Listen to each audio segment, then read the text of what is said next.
50 kilo सोने पर डाका, लेकिन शिकायत करने वाला कोई नहीं। 14 करोड़ की चोरी, लेकिन कोई पुलिस कंप्लेन नहीं। नोएडा पुलिस की गिरफ्त में आए ये 6 चोरों से करीब 8 करोड़ की चोरी का माल और कैश बरामद हुआ है, लेकिन इन पर दावा करने वाला कोई नहीं है। पुलिस अब उस शख्स की तलाश कर रही है जिसका ये खजाना है, और पुलिस ये भी जानना चाहती है कि इतनी बड़ी चोरी की शिकायत पुलिस से क्यों नहीं की गई।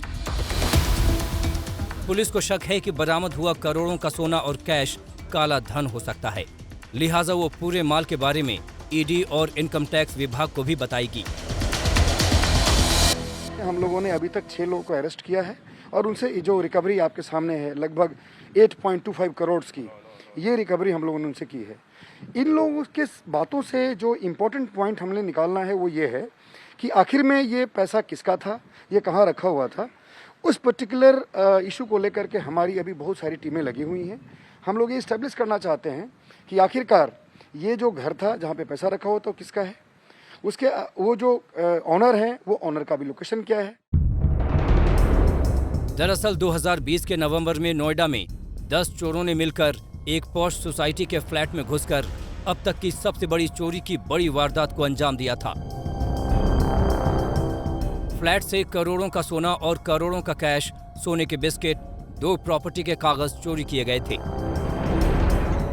लेकिन तब से लेकर आज तक पुलिस में ना तो किसी ने इस चोरी की वारदात की शिकायत की थी। महीनों बाद चोरों के बीच पैसों की बंदरबांट को लेकर लड़ाई की वजह से नोएडा पुलिस को भनक लगी और फिर 6 चोरों को गिरफ्तार कर उनकी निशानदेही पर 14 किलो सोना और 57 लाख रुपए कैश बरामद किया गया।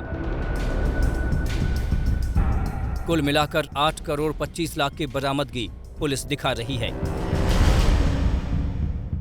सवाल ये है कि आखिर इस सोसाइटी के फ्लैट में इतनी बड़ी मात्रा में सोना और कैश क्यों रखा गया था और कहां से रखा गया था। और हैरानी की बात यह कि फ्लैट में कोई नहीं रह रहा था।